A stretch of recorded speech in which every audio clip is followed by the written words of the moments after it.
Yes, and I think a lot of people don't know that, and certainly a lot of, Brexit voters don't know that Hmm. and assume that because, Is it possible they of what don't we see in the care? news and the migrant crisis, they assume that it's really easy to Hmm. get in, and actually going the legal route, it's really, really not. You, And you again, said I you was said very naive. the Brexit voters, and I think you're talking about a particular stereotype which may well exist, Yeah, but yeah, we know yeah. what we're talking about. You said that they don't know. Is it possible they just don't care? Equally possible, of course. Yeah.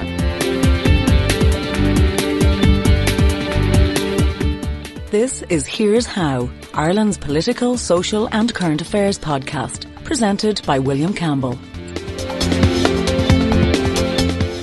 Thank you for downloading episode 155 for the 6th of April 2023. It might have been Tomorrow's World, that science programme from the BBC from my dim and distant childhood, where they demonstrated an early chatbot, although I don't think it was called that. You typed in some text and up on a suitcase-sized screen came what looked like a meaningful response. But not really. The presenter typed in, "Necessity is the mother of invention," and the machine responded, "Tell me more about your family." It was just a trick, really, a set of pre-programmed vague comments set to be output based on trigger words entered by the user. But if you've spent any time on the internet recently, you probably couldn't avoid breathless reports about how amazing something was that someone did with some AI tool or other, usually ChatGPT. And we can't have this podcast left out, so here goes. I logged in and I thought I'd be a smartass and see how I could manage with another language, so I typed in "Tu parles français?" Out came the response, "Oui, je parle français. Comment puis-je vous aider aujourd'hui? How can I help you today?" So far, so impressive. But I was always the sort of kid who had to find out what it would take to break the toy. So I typed in "An bhfuil tú an Gaeilge a labhairt?" Now, this is the point where I'm going off the script that I originally had for this. I thought that me reading both sides of the conversation with a computer isn't the most exciting thing for you to listen to, so I wondered if I could rope in someone who could voice the other side of the dialogue, but I couldn't get someone who could do it at short notice.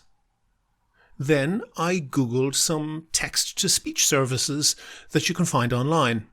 There's loads of them out there, but would it be even worth searching for one that could do Irish? Then I found TTS Free. So what you're going to hear are my questions and the answers that I got from ChatGPT pasted into that text-to-speech generator. No other humans involved. An bhfuil tú an Gaeilge a labhairt? Tá táim an Gaeilge a labhairt. Cad é tá uait is a go miniu? In case your Irish is even worse than mine, there might be one error in there, but ChatGPT said that it could speak Irish and asked what I wanted to tell it today. So that put me in my place. And having marched up to the top of the hill, I really had to come up with a question. So I asked what was the best mobile phone on the market these days. Cad é an gcóán is fearr le fáil faoi láthair? Níl aon go hána amháin is fearr ná an ceann eile mar gheall ar na roghanna éagsúla atá ar fáil agus na riachtanis pearsanta a bhaineann le go háin. Tá roghanna agat idir is agus Androids go leor brandaí éagsúla. Yeah, that's ChatGPT giving a pretty coherent explanation that there are different features on different phones that suit different people. No errors, although the text-to-speech didn't quite manage to pronounce iOS, but wow. I suppose I shouldn't have asked it for a value judgment, so I went for something more fact-based. I asked whether Irish and Scots Gaelic are the same language. An é Gaeilge na hÉireann agus Gaeilge an Alba an teanga chéine. Ní hé an Gaeilge atá á labhairt in Éireann agus an Gaeilge atá á labhairt sa bhreathan bheag Albanach an teanga cheana. Tá na teangacha seo líofa agus dá gcuid teanga féin acu. Cé go bhfuil a lán comhaimsearthaí agus comhábhar ag na So teangacha there, seo? maybe I'm catching it out a bit. It says, ní hé an Gaeilge atá á labhairt in Éireann agus an Gaeilge atá á labhairt sa bhreathan bheag Albanach an teanga céine. Tá Gaeilge agus An Bratton Gaeilge Beag is Calgan, Wales. mar teangacha ceanga It's go saying that the chéile, Gaelic spoken in mar teanga Ireland go and the Gaelic Gaeilge, spoken agus in tá siad Wales, matric brackets, féiniúla Scottish, agus dúradh na are not the same language. Obviously, that's a mistake. In case you're not familiar with them, Welsh is a Celtic language, but it's from the other family of Celtic languages. There's two. And it's not really similar to Irish at all. It's clearly confusing Wales and Scotland there. There is one other strange thing in there. It says, Tona teangacha seo líofa agus do chuid teanga féin acu. That means these languages are fluent and have their own language. But aside from that, that's a pretty impressive explanation about how Irish and Scottish Gaelic are closely related but considered separate languages. And it's all the more impressive that it's able to explain that os Gaeilge. So you can see why people are saying that a couple more years of development of this tool, or similar artificial intelligences, AIs, and they'll be able to make whole swathes of the workforce redundant. Tell it what's in your fridge and get a recipe for dinner. Tell it your case and get legal advice. Tell it your symptoms and get a diagnosis. Or, closer to home and possibly with less capacity for catastrophe, it could write podcasts and the news articles that you read. Are recipe book writers, lawyers, doctors and journalists all about to find themselves going the way of the travel agent and the telephone operator? I was impressed with its Irish, so I asked Cévé teangana atá ag ChatGPT. How many languages could it speak? Tá roinnt teangacha agam. Tá Gaeilge agus Béarla agam, agus tá mé in an freagart I Méarla, Spánis, Fionnlanis, Súlanis, Gearmánis, Frankish, Idális, Sekish, Portuguese agus Irúsha. It lists a bunch of languages there, including Finnish and Norwegian, but strangely leaving out a bunch of the huge world languages like Chinese, Arabic, Hindi and Urdu. So I persisted and asked for a full list. Tuairdum list na teangana atá agatsa. Tá Gaeilge agam mar teanga gúchas agus tá Béarla agam freisin. Níl teanga eile agam. This is where it gets strange. It says that its native language is Irish. This is ChatGPT, an American AI. It says its native language is Irish, but it speaks English as well and doesn't speak any other language. Well, sunshine, 5 minutes ago you could speak French, and just there you said you could speak all the Scandinavian languages, among others. And this is the key to how this thing works. There's no question that this is incredibly clever technology. I'm sure that it is going to have a huge impact on our lives into the future, but like a lot of things, its impact might be overestimated in the short term and underestimated in the long term. The way that it works is that, unlike the box of tricks on Tomorrow's World all those years ago, it doesn't have clever answers thought up by a few COBOL programmers. It has clever answers from reading, basically, the entire internet. Assuming that an average web page contains around 500 words, and that there are approximately 4.6 billion pages on the indexed web, the total word count of all the text on the internet could be roughly estimated to be around 2.3 trillion words. Oh, shut up, you don't know anything. No, really it doesn't. Some people say, but they're getting so clever these days, they're going to take over control of the world from the humans soon. Actually, it's not going to take over the world. The Skynet moment isn't coming. It's just wrong to put an AI in comparison to humans. Not morally wrong, just factually incorrect. Think of this argument. Rabbits run fast, but leopards run faster. Now, have you heard that rabbits these days are running faster and faster? Someday soon, we'll have a rabbit that runs so fast it will become a leopard. No, it won't. It doesn't matter how fast a rabbit runs. It can never become a leopard because running fast is just one of the many defining characteristics of a leopard. ChatGPT knows nothing. It's a machine.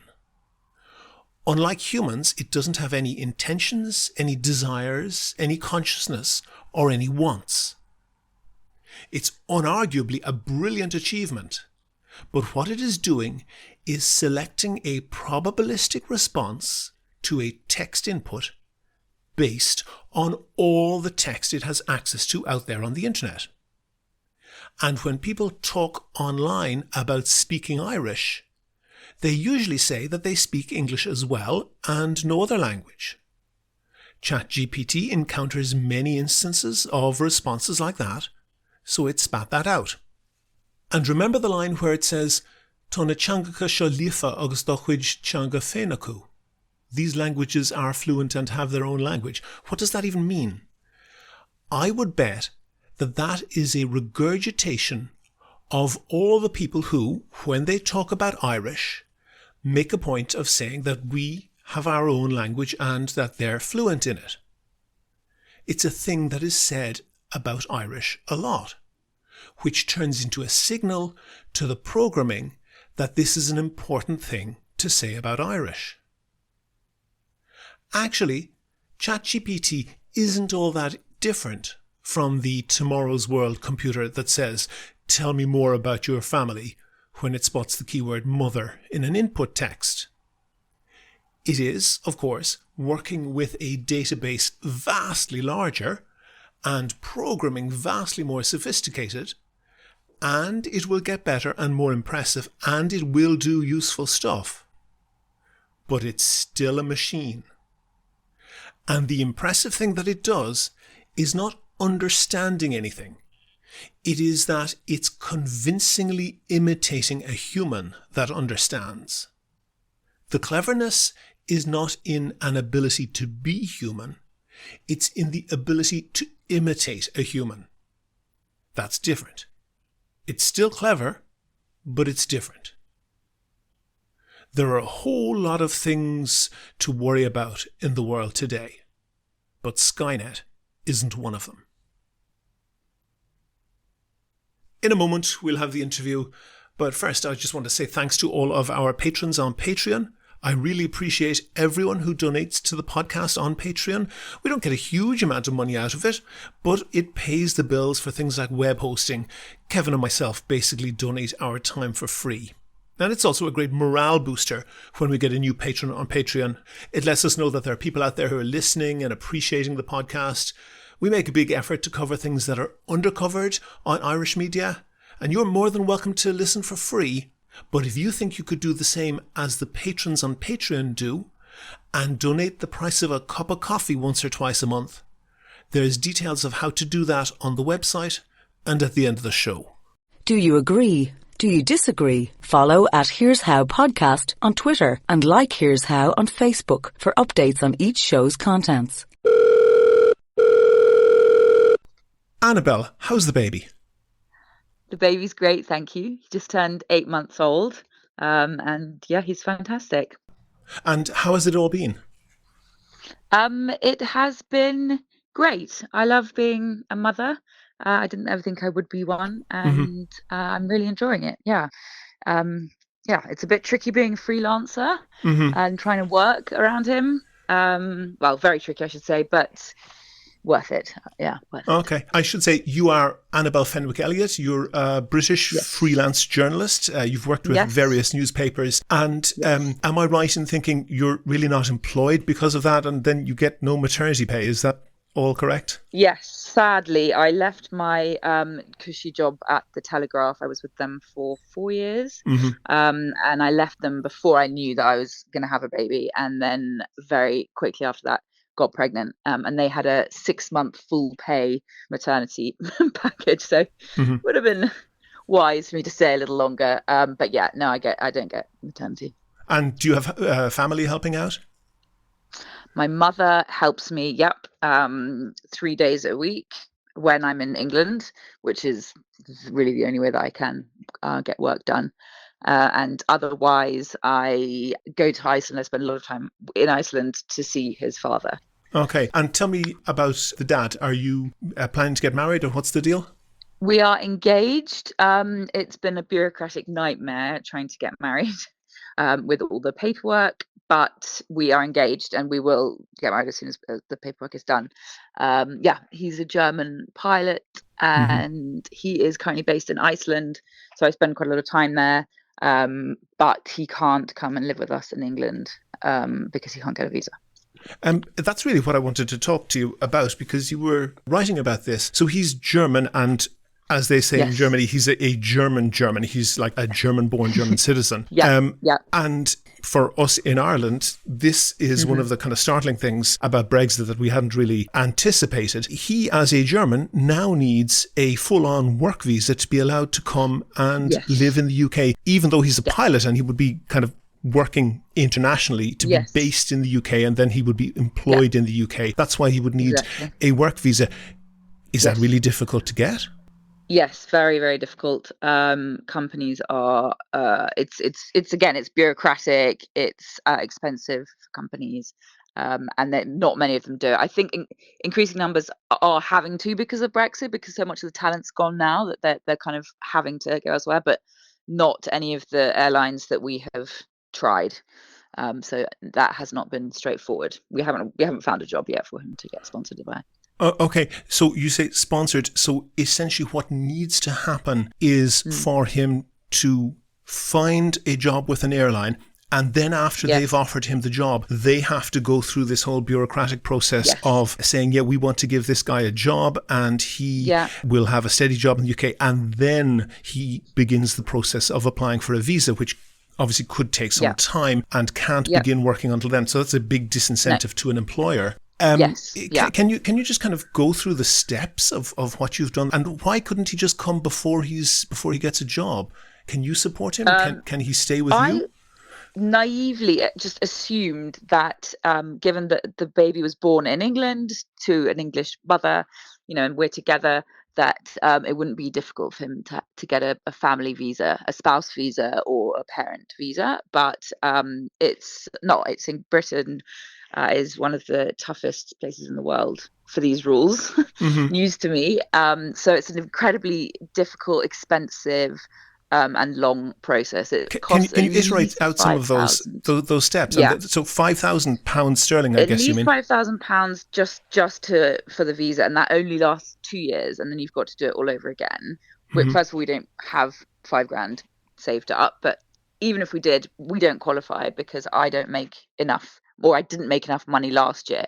So they look at the UK person's salary for the last year, not the person coming in. So despite him being the breadwinner at the moment and me having been on maternity, or technically on maternity leave, with no support, so it's really hard for me to work, I didn't make the threshold, which is £18,500 profit last year. And they don't look at his salary unless it is, which makes no sense to me, earned in the UK in pounds, which of course he can't do without the visa.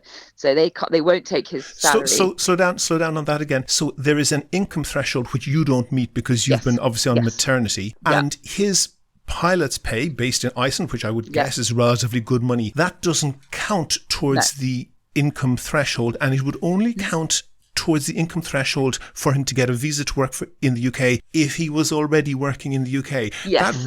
That really sounds like something out of Joseph Heller. Yeah. I mean, it's completely absurd. We got excited when we read that because that sort of makes sense. We said, you can combine your income, great, only if it's earned in the UK and paid in pounds. Right. Okay. And is it possible in terms of the bureaucracy, and is it possible in terms of, for example, your family, that somebody else would sponsor him, or do they allow that? No. So the only other way would be if me or him had, I think at least £65,000 in savings in our name, in an account, and that has been there for at least 6 months. And I mean, we don't even have it anywhere near that, obviously. Okay. So that's the only other route. And I spoke to 2 lawyers about this because I couldn't quite believe this was the reality, That rule basically means that unless I was coming out to Iceland as much as I am, that I would be single parent, probably on benefits in the UK. Roll that one back as well, because I want to understand it. So you're obviously, because your fiancé is based in Iceland, so you're spending as much time as you can practically and I guess legally there. And is that avoiding being classified as a single parent in the UK? No, I just mean that it sort of, it means I do get, when I'm here in Iceland, I get the support of him. But if I couldn't do that, I would not be able to see him. I would be effectively a single parent, and I wouldn't be able to afford to support myself without going on benefits. Whereas if he came back to England and lived with us and supported us, paid taxes, then we would be fine. Yeah, I guess supporting two households, even for the same number of people, is considerably more expensive than supporting one. Yeah. Okay. And I have to ask, if you were to move to Germany, would that be A, bureaucratically, and B, personally feasible for you? So that would be bureaucratically easy. Ironically, that they don't mind. It doesn't go the other way. Most other countries make it pretty straightforward if you're in this situation, if you're a family, that you can be together. But practically speaking, I don't speak German. I barely have time to brush my teeth at the moment, let alone learn a new language. I guess you wouldn't have a support network there either. No, well, that's the main thing, as well as that I wouldn't have my mum there, which means that it doesn't make financial sense. I mean, it's really difficult for me to work, and I can't pay for childcare because I don't earn enough to make it worth it, if that makes sense. Yes. So it's not. I mean, it may have to be our only option, but it's certainly not a good one. And he doesn't want to be there either. It's not he doesn't want to live there. That's why he's in Iceland. And is there a possibility you'll end up moving to Iceland? Probably not. I would say probably not. A little bit cold. It's very cold. The one thing I want to ask you, Annabel, and you are Annabel Fenwick Elliott, which sounds to Irish ears a very British name, and it sounds just as British as your accent. And I have to say that you mentioned that you were staff with the Telegraph, and I think you've written for the Daily Mail as well. These laws were brought in, and you are perhaps an unintended victim of them. But there are also intended victims of these laws. And I think it would not be too extreme to say that when the type of people that these laws would apply to was being envisaged, they were envisaged as an awful lot browner than you. That is true, isn't it? Yes, I think for lots of people who probably look quite silly now. But this Brexit, it affects us as it happens because he's German. But it should be pointed out that this has always been the way for anyone non-European who has tried to come to live in the UK, which I didn't realise. So it's always been this strict and this difficult for Americans, Indians, South Africans, everyone else. For example, if you were of Indian or Pakistani or Bangladeshi origin, and you had married someone, perhaps, met somebody when you were on holidays back in the old country and got married, had a baby with them, that same difficulty more than likely applies to a very big chunk of the, several million people of ethnic minorities in Britain. Yes, and I think a lot of people don't know that, and certainly a lot of, Brexit voters don't know that and assume that because is it possible they don't what we see in care? the news and the migrant crisis, they assume that it's really easy to get in, and actually going the legal route, it's really, really not.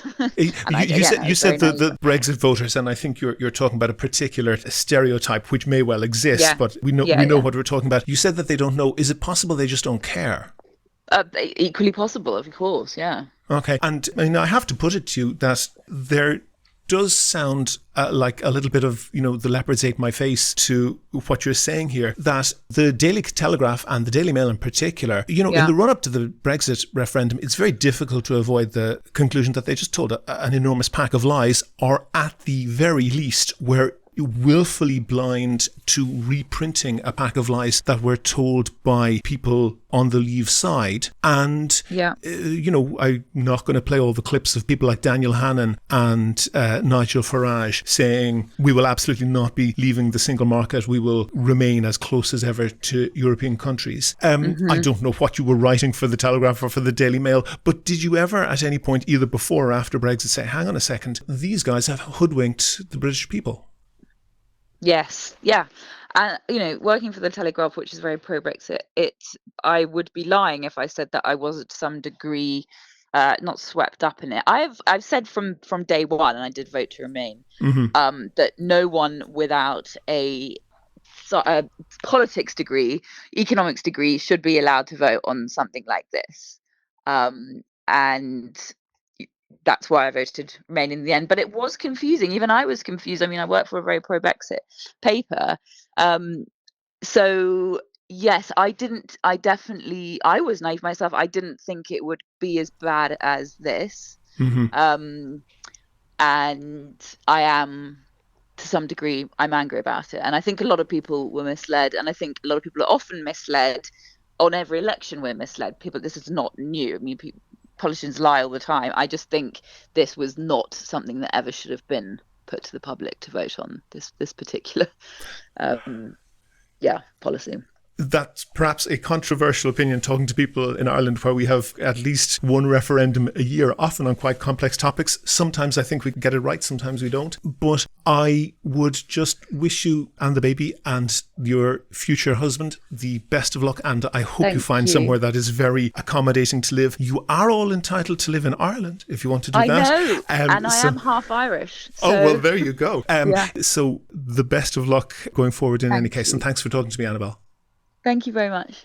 Go to the website for sources and references from the show, and while you're there, you can like the show on Facebook, follow the show on Twitter at Here's How Podcast, follow Annabel Fenwick Elliott at Annabel Maud, and get in touch if you want to suggest a guest or topic for a future show.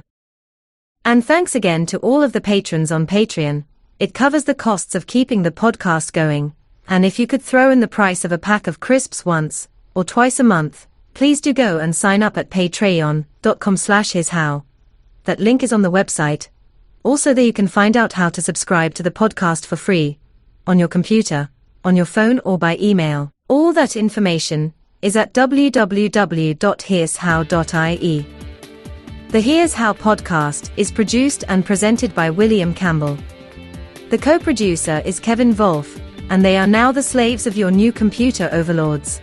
Thank you for listening.